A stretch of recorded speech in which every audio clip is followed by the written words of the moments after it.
Hello YouTube, this is Morgan Airspeed Prime here with my next Boruto video. In this one I'm going to be doing my speculation discussion ahead of Boruto Chapter 69, which is coming out in about 9 days. I think the chapter is coming out on the 20th this time. It was out a little earlier last time, but I think it's back to the usual release on the 20th. So yeah, we're at a very interesting point in the story. Chapter 68 was actually very good, kept the pacing high, jumped immediately straight back into the action, and there's no real way this chapter can't, I think, follow up effectively on this, because we're right in the middle of a standoff. So the big cliffhanger ending from the previous chapter 68 was, of course, that Ada has now entered the room. So we have Ada and Code there, but Shikamaru has sort of countered Code with Delta, a reprogrammed Delta, and of course Amado is there as well. So the big question immediately is going to be, okay, Ada's in the room, so her powers are now going to affect basically everyone in some way. Now, there's a few questions that we have here, in that Shikamaru, it's obviously going to affect. He doesn't have any counter against it. Her getting that sort of charm over Shikamaru probably takes Delta out of the picture, though a lot depends on the exact specifics of how her charming affects people, in that would it cause Shikamaru to immediately basically stand down Delta, or is it just that Shikamaru himself specifically can't harm her and is now interested in her, or will he, because of that, deactivate Delta? It probably takes her out of the picture. As for do Ada's powers directly affect Delta, my initial take on that was probably not, because she is the most directly a robot who has a mind transferred between them. Now again, you can get into specifics in that her powers, does it affect the body or is it specifically the mind in some way? How does that work? Is she protected because she's in a robot body, or does it affect the mind that she does in fact have? I'm going to guess it probably will be through Shikamaru that Delta is ultimately stood down in this situation. I'm guessing Amado is too smart that he would allow Ada's abilities, which he gave to her, to affect him. So something is preventing that. Now, whether that be he actually has some sort of thing related to his eyes or whatever he's done to himself, his own modifications potentially, or if they go for the idea that Ada is in fact Amado's daughter, which has been the thing with Amado we've been waiting for. We know one of the few limitations is that it doesn't work on Otsutsuki's, her powers, and it doesn't work on blood relatives. So that helps a few things. So that would, if Ada is Amado's daughter, that would mean, okay, that's why it won't work on him. Now, the reason I think this speculation is valid is because he seems very shocked and surprised about this, that she is here. Now, is that just because I suppose she was in that facility to be deactivated or destroyed potentially, and he's shocked that she's alive? Is that just it, and it's not the father-daughter connection? We're not really sure. If it is, I think that would make sense in a way, the idea that she is one of the few. I guess this creates a bit of a weird dynamic with regards to so does that mean that would mean Amado is also demons father, and I don't really get that. So there's a few things that I think maybe stand in the way of that necessarily being the case, and this literally could just be that, oh, another one of Amado's creations is back and he's actually surprised that she's here, just because she is so powerful. And that's the thing, she's not a fighter, but her abilities give Code such an advantage in this circumstance, because it immediately turns the room in his favor. And we know other characters are basically on the way, because Shikamaru can just communicate with Ino. If he gets to, this is the problem with, I suppose, Ada charming thing of just how much it works, is it a full turn side thing? But as we've seen with Code is able to disagree with Ada and that sort of thing.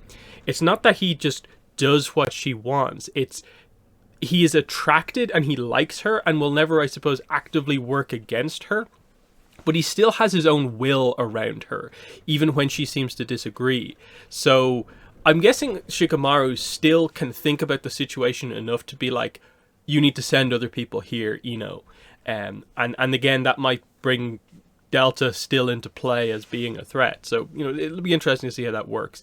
Because we know Sasuke, Boruto, and that group are all sort of onto the idea that, Amado's probably going to get targeted. That makes a lot of sense. So the idea is that we expect Sasuke, Boruto, Sarada, and Mitsuki to arrive on the scene at some point, probably followed shortly by Naruto. And at that point, they probably don't have the ability to, fight against that. But the problem, once again, is that anyone who arrives on the scene is going to be immediately countered by Ada.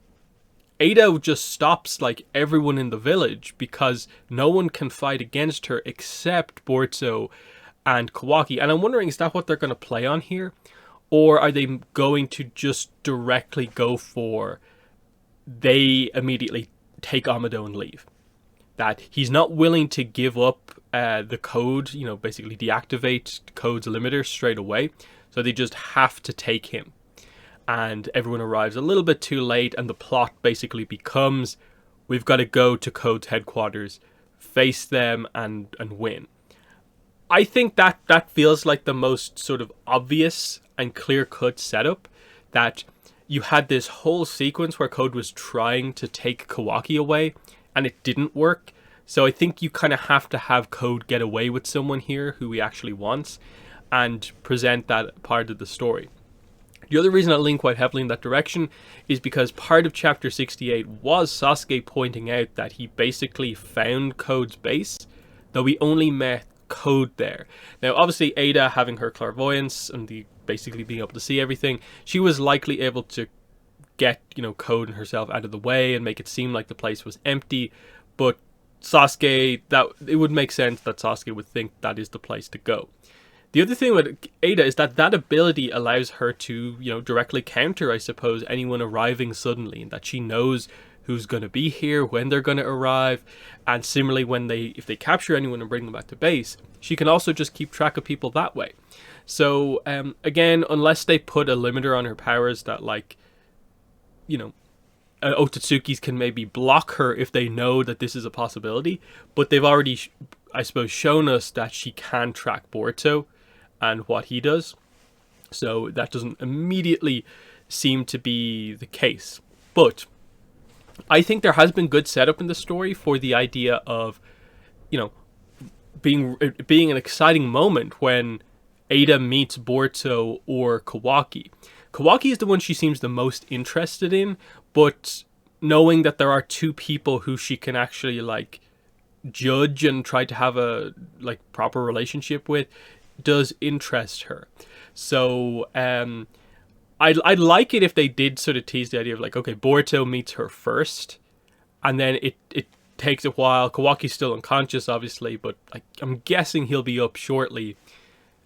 Then he can jump back into things, because that's the other setup from 68, and I don't know how they're going to do it, is that they set up that Naruto looks like he wants to have a little bit more of a serious conversation with Kawaki about what happened with Boruto when he wakes up. But now there's suddenly this incident, this crisis in the village. So I don't think that conversation with Kawaki can happen right now, because Kawaki's the most powerful character you have. Admittedly, Boruto's, I suppose, there and thereabouts up there, but it'll probably take him a while to get used to the scope of his powers at this point. But Kawaki is just straight away super powerful. And they're going to have to, they can't really control him either, if he chooses to act on his own will. So Naruto is going to have to handle that situation very interestingly, but again, a lot depends on, do they just take Amado and leave, or are they going to actually have a fight here? I think the whole point of timing it, Code timing his attack so he can just come in and immediately take Amado with only Shikamaru there, was that he could just get in there, get out.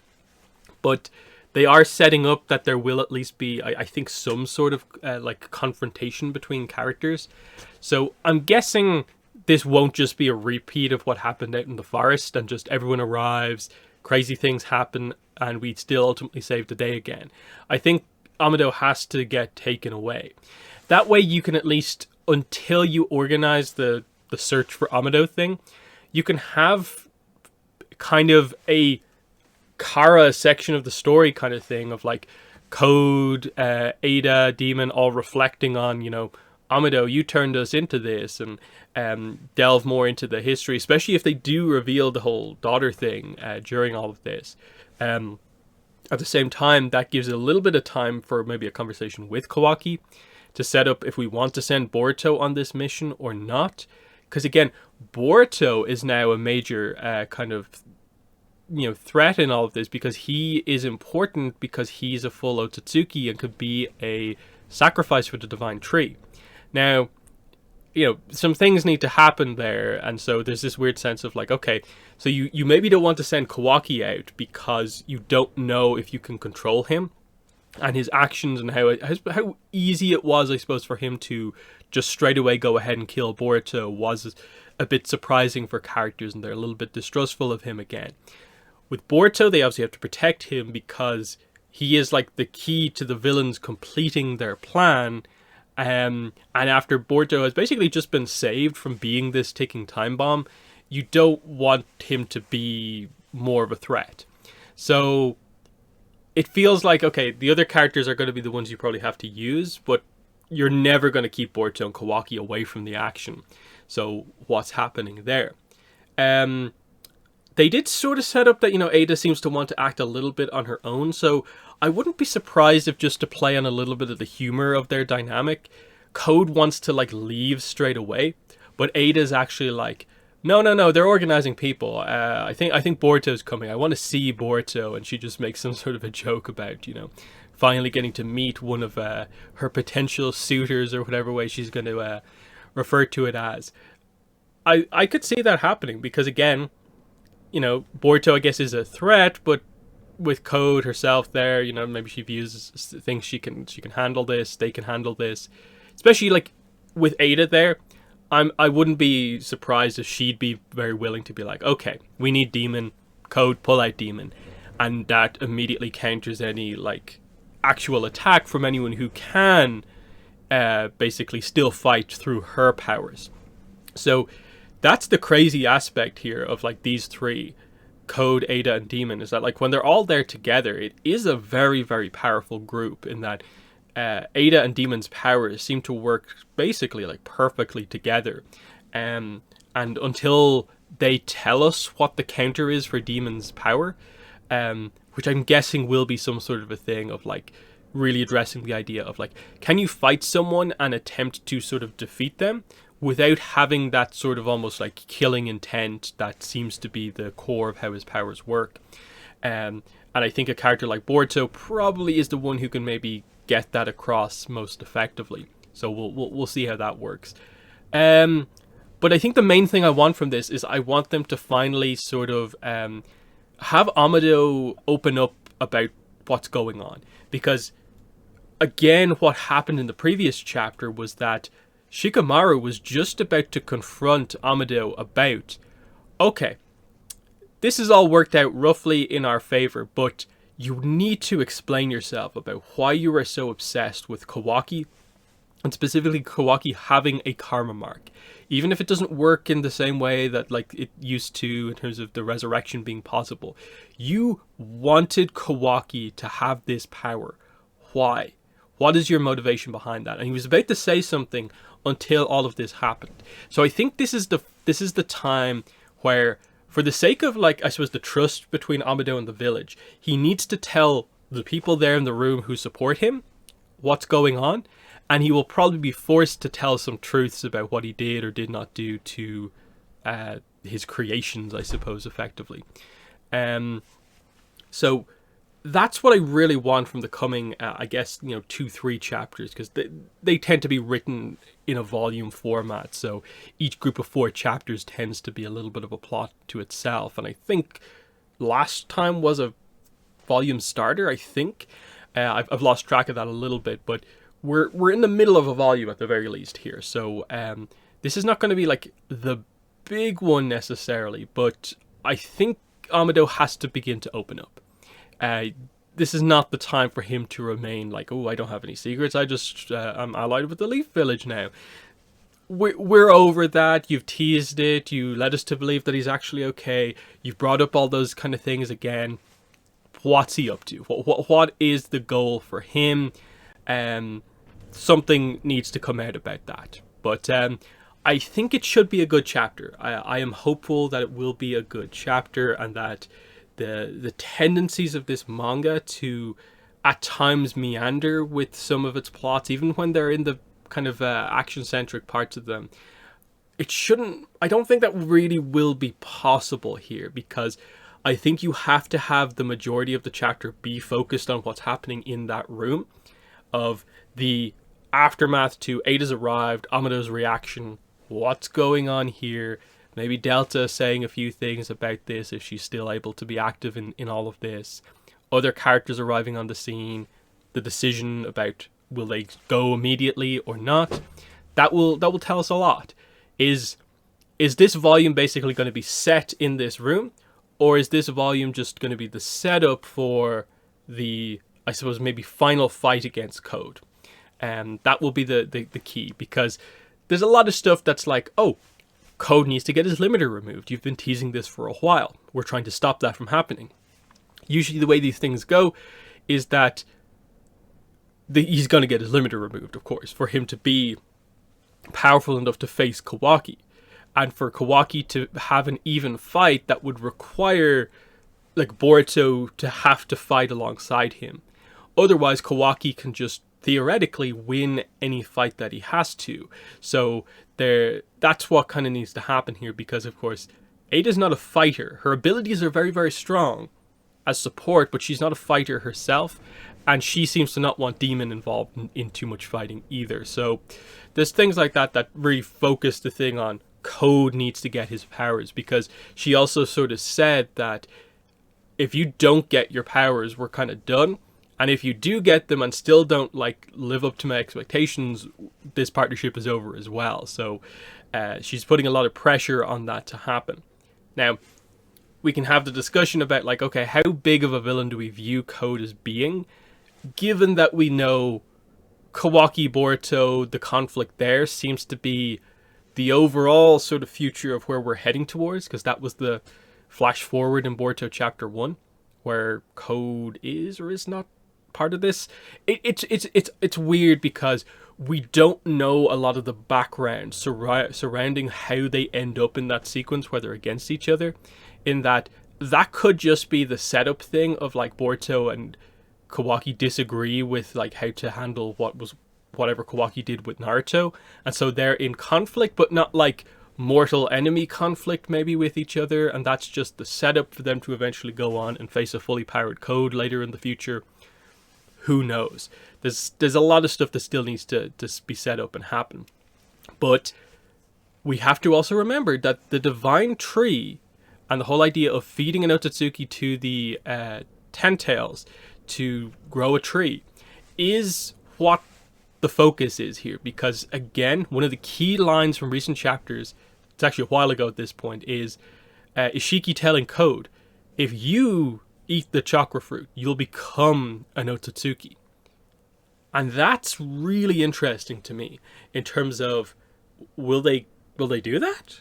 Because that obviously involves Code succeeding, but who gets fed to the tree is the key thing.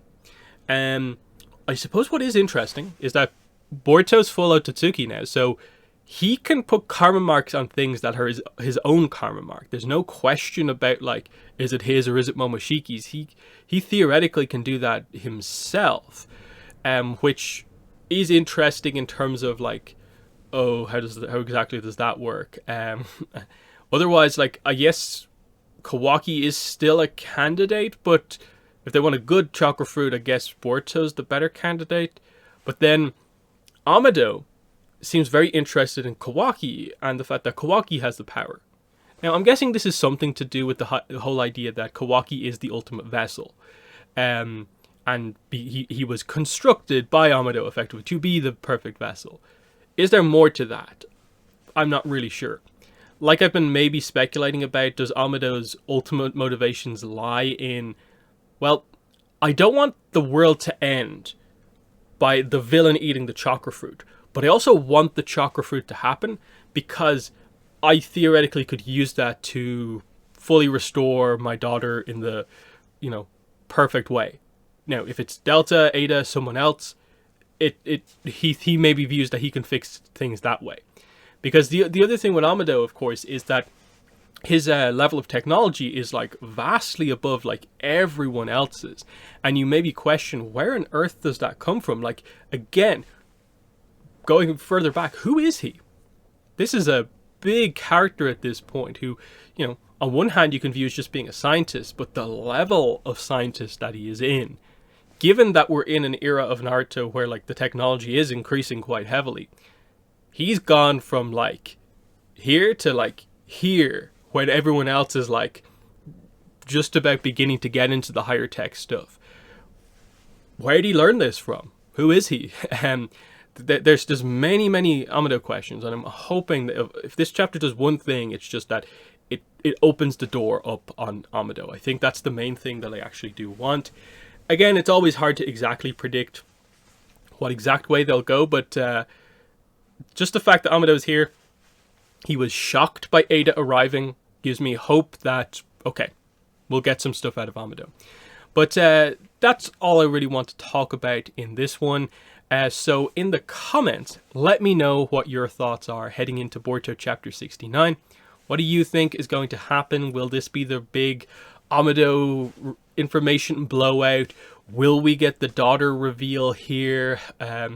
What way do you think the plot will go? Will they just really quickly take Amado and leave, and that will be the plot to get him back? Or are we going to have a full sequence here in the village? That's probably one of the big, like, which path did they go things in all of this. But yeah, I will be reviewing the chapter the day it comes out, so check out my channel when the chapter does release. Other than that, that has been the video. Thanks for watching, and bye.